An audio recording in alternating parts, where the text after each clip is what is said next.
Doctor Zakir Naik صاحب کو ملک ہندوستان سے باہر جانا پڑا چونکہ ہم نے المسلم کا جسد واحد کا حق ادا نہیں کیا۔ ڈاکٹر ذاکر نائک کے اوپر جب لانچ کیا گیا، جب اریسٹ نوٹس نکلا، ہم اسی وقت تمام مسلمان اگر متحد ہوتے، اپنے بازوؤں کو پکڑ کر، اپنے ہاتھوں کو جوڑ کر، اپنے کندھوں کو مضبوط کر کے، تمام مکتب فکر کے لوگ، چاہے وہ دیوبندی مسلک سے ہو یا اہل حدیث مسلک سے ہو یا بریلوی مکتب فکر کے تھے، جماعت اسلامی مکتب فکر کے تھے، سب اگر متحد ہو جاتے، دلی کے اندر، دلی کے پارلیمنٹ کے اندر ہم دھرنا دیتے، جنتر منتر پر ہم جا کر اپنی آواز رکھتے کہ ڈاکٹر صاحب کا گناہ بتا دو، ڈاکٹر صاحب کا جرم بتا دو۔ ہم ان سے پوچھتے، میڈیا میں کانفرنس کرتے، پورنیہ کے سڑکوں کو جام کرتے، ہمارے ایک بڑے مبلغ ہمارے ہندوستان کے سنویدھان کے مطابق اپنے دھرم کا پرچار کرنے کی اجازت ہندوستان کا سنویدھان ان کو دیتا ہے،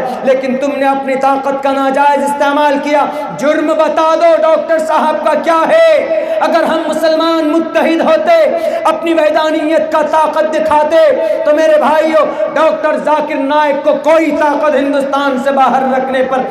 مجبور نہیں کرتی۔ لیکن ایک بات یاد رکھو، جب اتحاد کی نعمت ہے ہمارے بیچ میں، ہم اس نعمت کا جب بھی ہم نے ناشکری کی ہے، اللہ تبارک و تعالی اس نعمت کو ہم سے چھین لیتا ہے۔ ڈاکٹر ذاکر نائک اسلام کی وحدانیت کے طور، اسلام کی وحدانیت کے لیے ایک نعمت عظمیٰ تھے۔ وہ ظلم کے خلاف، شرک کے خلاف، عقیدے کو مضبوط کرنے کی بات کرتے تھے، کسی کو ٹیررسٹ بنانے کے لیے نہیں۔ ٹیررسٹ بنانے کے لیے پروین توگڑیا کا بھاشن ہے، ان کے ہاتھ میں ہتھ کڑی ڈالو۔ ہمارے اتر پردیش کے سی ایم جی وہ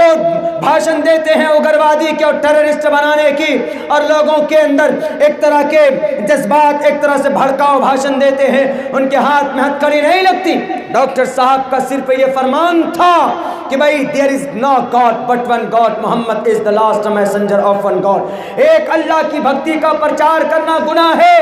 تو اٹھا کر پھینک دو رگوید کے مندر کو، جس کے اندر کہا گیا تتسیتے بھکتیوان سے شیامائے پرماتما، ہم تیری بھکتی کرتے، بلکہ تمہارے گرنتھ کی بھی تبلیغ ڈاکٹر صاحب نے کی تھی، لیکن ڈاکٹر صاحب کو دقت اٹھانی پڑی ہم مسلمانوں کی وجہ سے، ہمارے کمزور ہونے کی وجہ سے۔ ادھر ہمارے دیش کا چوکیدار، اس کی ناک کے نیچے سے وجے مالیا فرار ہو جاتا ہے، للت مودی بھاگ جاتا ہے، آج بھی سرنڈر کروایا ہوا ہے، دکھانے کے لیے دنیا کو جھوٹا کیس لندن کی کورٹ میں چلوا رہا ہے۔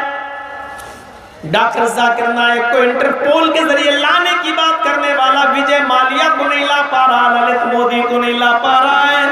غور کرو اس کے دل کے اندر کتنی نفرتیں مسلمانوں کے خلاف بھری پڑی ہیں۔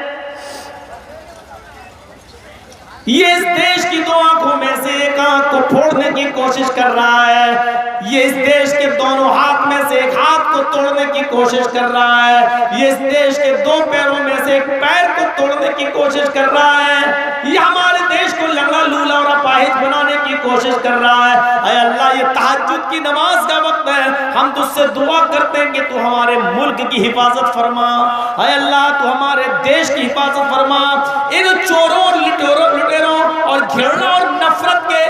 چوکیداروں سے اللہ تو ہمارے دیش کو بچا لے۔ اے اللہ اس دیش کو ایسے